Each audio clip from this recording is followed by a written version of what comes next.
So now we can move on to division or dividing integers.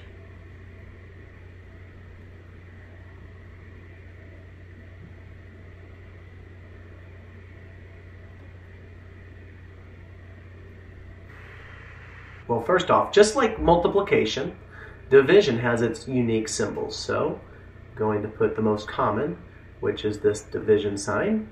But there's another one that can be used, and it looks like a / on your computer. A good way to remember this is just a guy leaning forward here.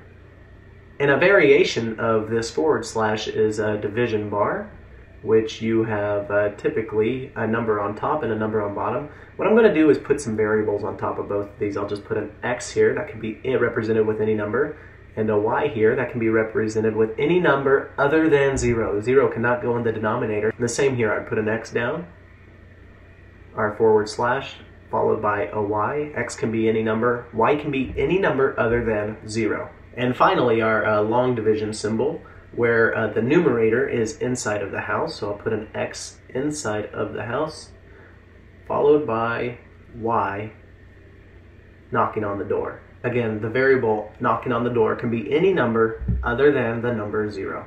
And let's go ahead and fill in this symbol with two variables. The leading number is the number that goes in the numerator, and the following is the number that goes in the denominator.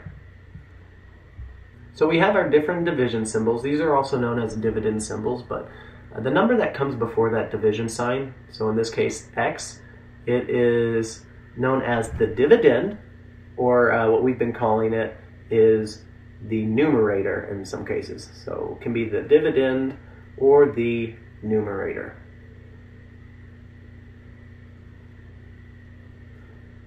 The number that follows that dividend symbol or division symbol, in this case y, I'll use this y over here. We've been calling it the denominator, but it's also known as a divisor. So divisor or denominator.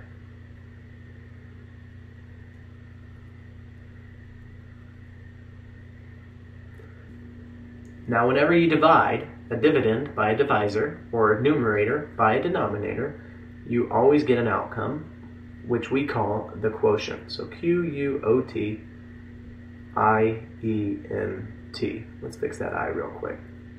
Now the same rules of using positive and negative signs apply to division as they did in multiplication. Let's go ahead and write those out real quick. I'm going to choose that orange pen again.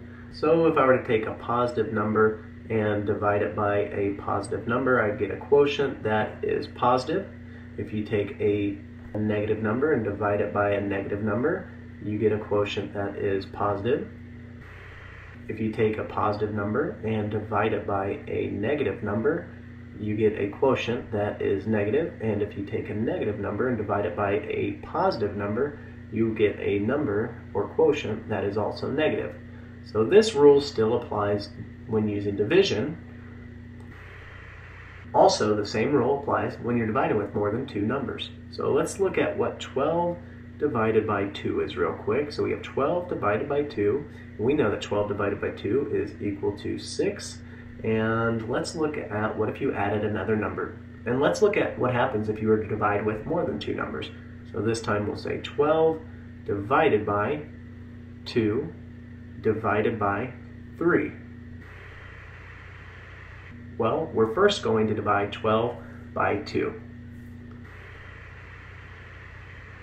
Well, we know that 12 divided by 2 is 6.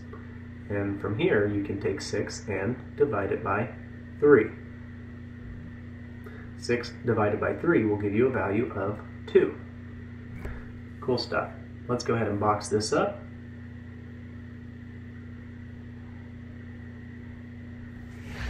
So regardless of how many numbers you're dividing by, you divide the first two numbers, and then one at a time, you divide with each subsequent number in the list.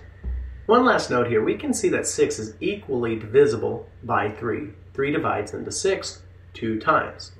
But what happens if a number is not equally divisible into another number? So let's just look at 17 divided by 2. Well, using long division here, I'm going to take 17 and divide by 2. I know that 2 does not go into 1, but it goes into 17. 8 times 2 is 16.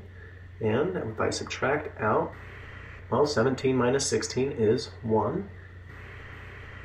Well, at this point, I have something known as a remainder. I can see that 2 does not equally divide into 17. So therefore, I could stop here and say I have 8 with a remainder of 1. But typically when you get more advanced, you'll continue on. You'll say, let's not call 1 a remainder. Let's add a decimal after the 17. And if I put a decimal inside of long division, I have to put 1 up top. And now I'm going to drop a 0 down. I'm just adding that additional 0. And I'll put a 0 next to the 1 to create 10. 2 goes into 10. Well, it goes into 10 5 times. So, well, 5 times 2 is 10. So now I'm going to, when I subtract, bottom out at 0. There's no remainder here. My remainders become a decimal. So what we can see here is that remainders can be expressed as fractions, decimals, and even sometimes they'll be expressed as percents. Let's go ahead and just box this last problem up. Cool, guys. That's a lot of information when dealing with operations, and 4 of the basic operations are addition, subtraction, multiplication, division. We also said we'll look at exponents and powers in future videos. See ya.